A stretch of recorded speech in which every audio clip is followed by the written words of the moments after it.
Hello guys, जैसा कि आप सभी जानते हैं हमारा stand for all YouTube channel है। यहाँ बेसिक से लेकर एक्सपर्ट लेवल की आपको क्लास उपलब्ध कराई जा रही है। सभी 80 शब्द प्रति मिनट की गति के लिए तैयार रहें। आनंद आशुलिपि मासिक पत्रिका अंक 2 प्रतिलेखन संख्या 33 और 34। साथ ही आप हमारी वेबसाइट www.standupforall.com पर किसी भी गति पर डिक्टेशन सुनने के पश्चात उसकी गलतियों का मूल्यांकन प्राप्त कर सकते हैं, इंग्लिश या हिंदी किसी भी लैंग्वेज में। सभी तैयार रहें, रेडी।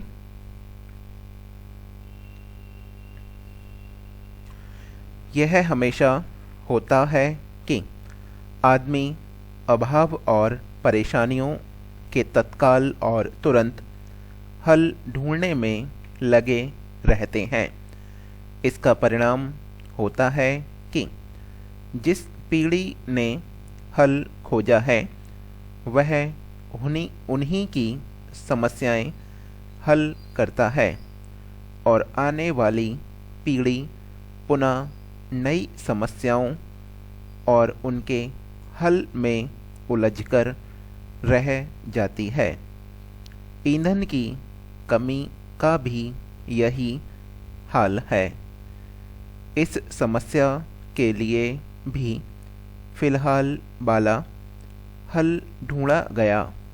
बाहर से गैस या कोयला मंगवाकर इस समस्या का हल खोजा गया। समस्या का समाधान ऐसा होना चाहिए जो स्थायी हो। उनके लिए तकनीक ढूंढी जाए। वह वर्तमान पीढ़ी परिष्कृत करे, इस तरह विकसित करे कि इससे आमदनी भी हो और स्वरोजगार के अवसर बढ़ें। ईंधन की समस्या से सबसे अधिक प्रभावित हुए हैं वहाँ तो जल्दी से वैकल्पिक साधन भी नहीं मिल पाते। आवश्यकता है गांव के परिवेश में ही वैकल्पिक साधनों की खोज की जाए। गांव की समस्या का हल गांव में ही खोजा जाए।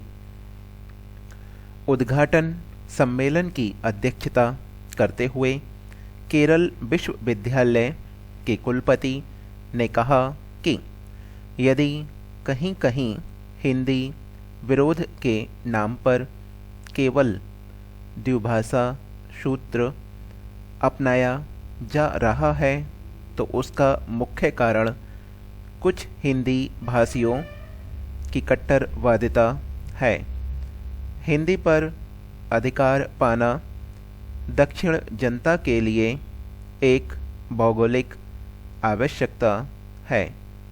केंद्रीय हिंदी संस्थान आगरा के प्रोफेसर ने कहा कि हिंदी की उप पाठ्य पुस्तकों में प्रांतीय संस्कृतियों के अंशों का इस प्रकार समावेश करें कि हिंदी की प्रकृति में हस्तक्षेप न हो।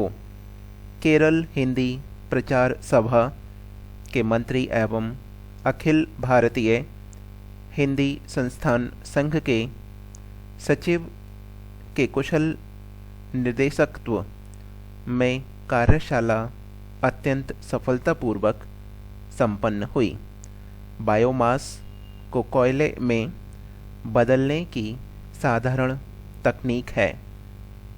पायरोलाइजर योजनाकारों ने इस दशक के शुरू में यह भविष्यवाणी की थी कि देश में खाने के लिए पर्याप्त अनाज तो होगा, परंतु आने वाले समय में शायद उस अनाज को पकाने के लिए ईंधन न होगा। जिस प्रकार गांवों में ईंधन की कमी होती जा रही है उससे तो यह भविष्यवाणी सार्थक होती दिखाई दे रही है। महोदय, भाषा त्रैमासिक के संपादक ने सुझाया कि हिंदीतर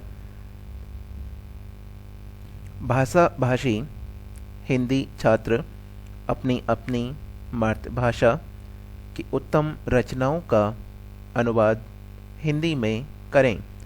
केंद्रीय हिंदी संस्थान आगरा के पूर्व प्रोफेसर शर्मा ने बताया कि हिंदी अध्यापन में गुणात्मक सुधार लाएं।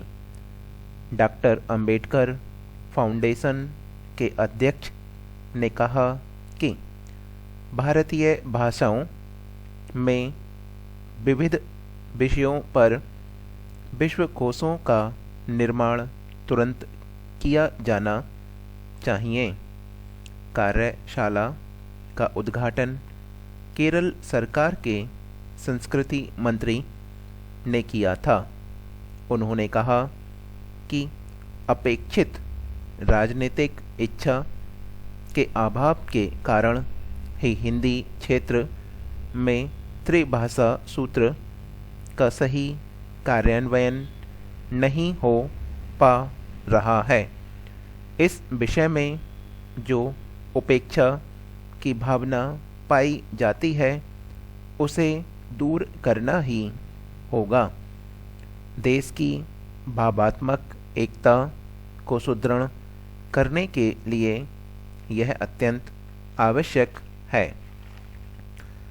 उन्होंने त्रिभाषा सूत्र के अंतर्गत 7वीं कक्षा में हिंदी पढ़ाने के लिए एक हिंदी उप पाठ्य पुस्तक तैयार करने के लिए राष्ट्रीय शैक्षिक अनुसंधान और प्रशिक्षण परिषद और केरल हिंदी प्रचार सभा के तत्वाधान में भाषा के तिरुवनंतपुरम परिसर में 18 से 23 जून 2001 तक आयोजित राष्ट्रीय कार्यशाला के समापन समारोह की अध्यक्षता कर रहे थे। अध्यक्षीय भाषण में तिरुवनंतपुरम जिलाधीश ने सुझाया कि हिंदीतर राज्यों के छात्रों के मन में हिंदी के प्रति अपनत्व की भावना उत्पन्न करने के लिए उपयोगी सामग्रियां प्रारंभिक कक्षाओं को प्रांतीय भाषाओं की पाठ्यक्रम पुस्तकों में ही दें ताकि हिंदी अध्ययन के लिए वे अनुकूल मानसिकता बना पाएं। आपने सुझाया कि हिंदी शिक्षण के लिए विशेष उपागमन अपनाएं। कार्यशाला की उपलब्धियां प्रस्तुत करते हुए NCERT के हिंदी प्रकोष्ठ के प्रभारी एवं रीडर ने कहा कि हिंदी प्रचार में उत्तर पूर्वी क्षेत्र और उत्तर पश्चिमी क्षेत्र की अपेक्षा केरल आगे है। केंद्रीय हिंदी संस्थान आगरा के पूर्व निदेशक एवं प्रोफेसर ने इस बात पर चिंता व्यक्त की कि राजनीतिक दलबंदी के घेरे में पड़कर हिंदी की स्थिति कहीं कहीं चक्रव्यूह ग्रस्त अभिमन्यु की सी हो रही है। दक्षिण भारत हिंदी प्रचार सभा के हैदराबाद केंद्र के प्रोफेसर ने सुझाया कि हिंदीतर राज्यों की स्वैच्छिक हिंदी संस्थाएं हिंदी प्रशिक्षण के लिए उपयोगी दृश्य श्रव्य सामग्री का निर्माण करें। केंद्रीय हिंदी निदेशालय के उप निदेशक पूर्व से आग्रह है कि अंग्रेजी के स्वभाव प्रेम से हम प्रेरणा ग्रहण करें। कविता के प्रमुख कवि ने चाहा कि हिंदीतर राज्यों के छात्र हिंदी में भी बोलना प्रारंभ करें ताकि हिंदी उनके लिए अधिक सरल लगे। महोदय, भारत के स्कूली पाठ्यक्रम में क्या क्या भिन्नताएं पाई जाती हैं? एक ओर राष्ट्रीय शैक्षिक अनुसंधान एवं प्रशिक्षण परिषद का आदर्श पाठ्यक्रम है और दूसरी ओर हर राज्य सरकार द्वारा निर्मित अपने अपने पाठ्यक्रम भी। कहीं अंग्रेजी माध्यम में सारे विषय पढ़ाए जाते हैं, कहीं कुछ विषय अंग्रेजी माध्यम से और कुछ विषय हिंदी माध्यम से, कहीं सभी विषय राज्यों की प्रांतीय भाषाओं के माध्यम से, कहीं त्रिभाषा सूत्र के नाम पर हिंदी, अंग्रेजी और संस्कृत, कहीं हिंदी, अंग्रेजी और प्रांतीय भाषा, कहीं दो ही भाषाएं, प्रांतीय भाषा और अंग्रेजी।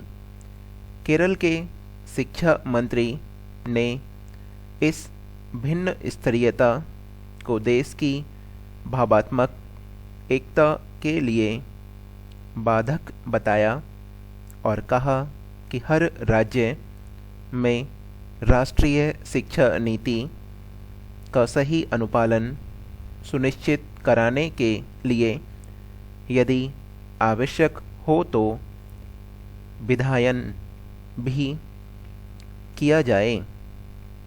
आपने कहा कि हर विषय में राष्ट्रीय शैक्षिक अनुसंधान और प्रशिक्षण परिषद द्वारा निर्मित पाठ्यक्रम हर राज्य में लागू किया जाना चाहिए। केरल सरकार इस दिशा में कुछ ठोस कार्यक्रम बना रही है और शीघ्र ही उनका कार्यान्वयन आरंभ होगा। आपने कहा कि केरल में त्रिभाषा सूत्र के अंतर्गत प्रांतीय भाषा मलयालम, हिंदी और अंग्रेजी पढ़ाई जाती है। संस्कृत और अरबी भी पढ़ाने की व्यवस्था की गई है। आपने आग्रह किया कि उत्तर राज्यों में भी त्रिभाषा सूत्र का सही कार्यान्वयन हो। हम तीसरी डिक्टेशन इसी के साथ में कंटिन्यू कर रहे हैं, सभी करें जो भी करना चाहते हैं। रेडी। शरीर के साथ ही उसके पास एक मन भी है जो अनंत शक्तिशाली और गतिमान है। यदि मनुष्य इस मन को स्वस्थ प्रफुल्लित नहीं रखता तो उसका स्वास्थ्य शरीर भी कुछ दिन में ही रोगी और बोझिल सा हो जाएगा। अतएव श्रम से थके व्यक्ति को तन मन के मनोरंजन के लिए यदि कुछ साधन सुलभ नहीं कराए जाते तो व्यक्ति टूट जाता है, उसकी क्षमता और दक्षता घट जाती है तथा जीवन के प्रति उसका प्रेम और मोह कम हो जाता है। जीवन शक्ति के इस क्षय से व्यक्ति की बुद्धि स्वस्थ और चैतन्य नहीं रहती। मनोरंजन का अर्थ है मन को प्रसन्न रखना। मन को प्रसन्न रखने के साधन जुटाना। सभ्य और प्रगतिशील संसार मनोरंजन के लिए नित नए नए साधनों को खोजता और जुटाता जा रहा है ताकि अपनी जीवन शक्ति के लिए अधिकाधिक खाद्य जुटा सकें। प्राचीन युग में विश्व के विभिन्न देशों में मनोरंजन के भिन्न भिन्न साधन और रूप प्रचलित थे। मनोरंजन के आधुनिक साधनों में रेडियो, टेलीविज़न, चलचित्र, स्विमिंग पूल, तैराकी, दौड़, घरेलू खेल, कवि सम्मेलन आदि उल्लेखनीय हैं। गांव के लोगों के लिए मनोरंजन के साधनों का इतना अभाव है कि मनोरंजन के साधन उनके लिए विलास और आवारागर्दी के पर्याय मान लिए गए हैं। यहाँ तक कि शारीरिक व्यायाम और कुश्ती तक उनके लिए कुलीनता के चिन्ह नहीं है। मित्रता की क्या परिभाषा और लक्षण है? इस संबंध में विभिन्न विद्वानों ने विचार किया है।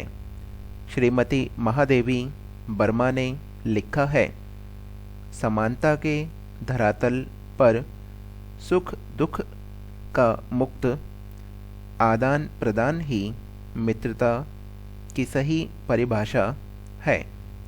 मित्रता के लिए आवश्यक है मन का समान धरातल।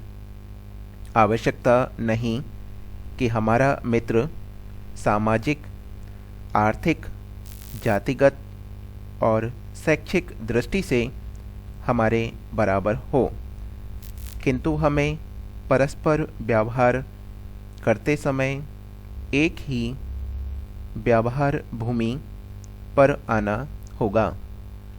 मनुष्य केवल ऐसा जीवधारी नहीं जो अपनी शारीरिक आवश्यकताओं तक ही सीमित रहे। सच है कि खान पान, वस्त्र, भवन और औषधियाँ हमारी मूलभूत आवश्यकताएं हैं, जिनके बिना हमारा सामाजिक और वैयक्तिक जीवन भली भांति चल पाना कठिन ही नहीं, असंभव सा है।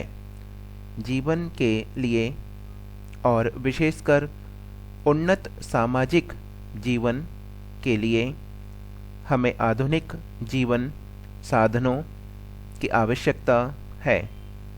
ज्ञान विज्ञान ने सुख सुविधाओं के जितने उपकरण आज जुटाए हैं, सभी से अपने जीवन को अलंकृत और सुविधामय बनाने के लिए व्यक्ति प्रयत्नशील है।